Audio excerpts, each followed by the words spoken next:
어떻게 그런 일 좀 안 당할 수 있는 방법 없을까요? 배우로 살아가다 보면 참 어려운 것들이 많이 있죠. 특히 이제 막 배우라는 삶을 시작한 초보 배우들 같은 경우는요, 이런 경우를 종종 겪게 될 겁니다. 오디션인 줄 알고 갔는데 알고 보니까 오디션이 아닌 경우들, 한 번쯤은 겪어보셨을 거라고 생각해요.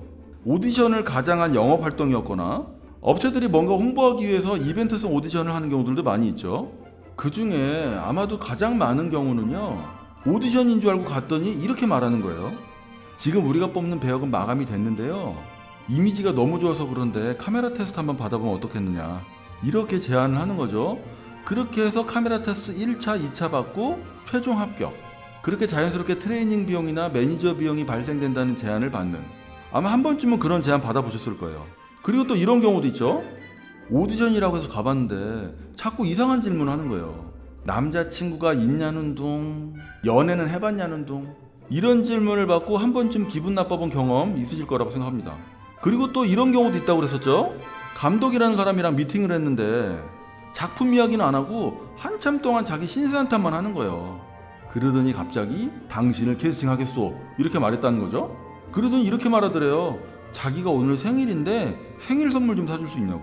근데 배우가 자기를 캐스팅한 감독이 생일이라는데 또 마음이 약해져 갖고 또 생일 선물까지 사주고 왔답니다. 자, 이런 경우들이 자꾸 있는데 우리 배우들은 어떻게 행동해야 될까요? 연기자 경력이 조금 있는 사람들부터 연기를 전공한 사람들조차도 피해갈 수 없는 이런 가짜 오디션들, 어떻게 그런 일 좀 안 당할 수 있는 방법 없을까요? 본격적인 이야기를 하기 전에요, 몇 가지만 좀 이야기를 해볼게요. 일단 대학교 단편 영화 같은 경우는요, 기본적으로 소속이 학교다 보니까 의심할 여지가 없을 거예요. 그리고 프로덕션이 명확한 곳이거나 영화진흥위원회 지원작으로 뽑힌 곳이라고 하면요, 사실 별로 의심하지 않고 오디션 보러 가셔도 될 거예요. 근데 어떤 데가 문제가 될까요? 뭘 찍는 건지 좀체 정보도 없고, 어디에서 찍는지 소속도 안 보이고, 그냥 개인이 개인 작업한다는 그냥 그런 애매한 구인 광고일 거예요. 그런 곳에 지원하는데 덥석 만나자고 연락이 오면은요, 일단 덥석 만나지 말고요, 다음에 세 가지를 먼저 좀 해보실 걸 권해드립니다. 자, 첫 번째, 일단 가장 손쉬운 방법이에요.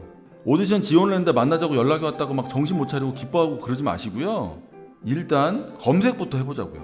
배우 관련된 좀 큰 카페들 있잖아요.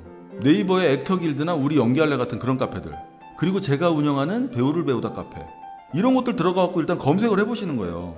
아마 비슷한 경험을 했던 배우들이 수없이 올린 경험담들이 검색이 될 겁니다. 근데 만약에 검색을 했는데도 없다, 그러면 게시판에 질문글을 올려보세요. 그러면 아는 사람들이 답변을 많이 해줄 겁니다. 그리고 제가 운영하는 배우를 배우다 카페에다가 질문 올려주시면요, 제가 성심성의껏 답변을 달아드리도록 할게요. 자, 두 번째, 요즘은요 비대면 미팅도 많이 하잖아요. 일단 만나자고 연락이 오면요, 비대면 오디션이 혹시 가능한지 물어보세요. 요즘엔 줌 같은 걸로 오디션 많이 하잖아요.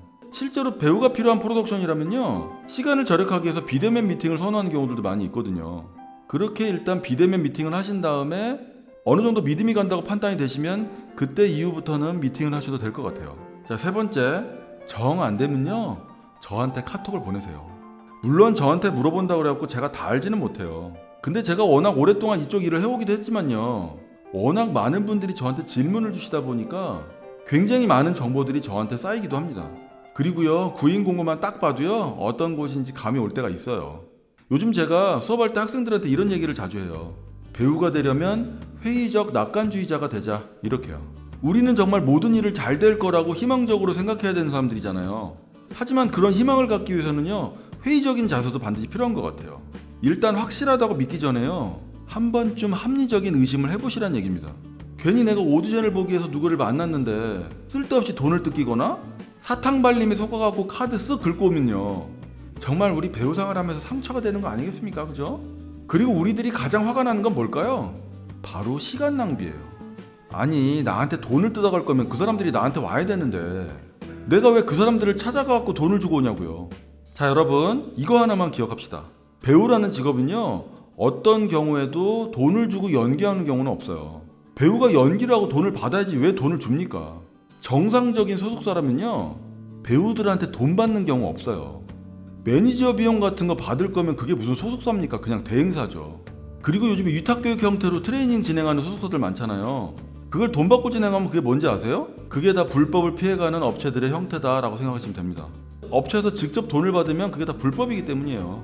그래서 별도로 외부에도 학원을 차리고요. 마치 외부 위탁 교육인 것처럼 그렇게 운영을 하는 겁니다. 자, 여러분 잘 아시겠죠? 물론 모든 일을 다 부정적으로만 볼 필요는 없습니다. 하지만 모든 오디션이 나한테 최고의 기회는 아닐 거라는 그런 합리적인 의심 정도는 필요할 거라고 생각해요. 자, 날씨가 많이 선선해졌습니다. 이번 주도 정말 좋은 오디션 많이 보실 수 있는 한 주가 되시길 바랍니다. 저도 최선을 다할게요. 감사합니다.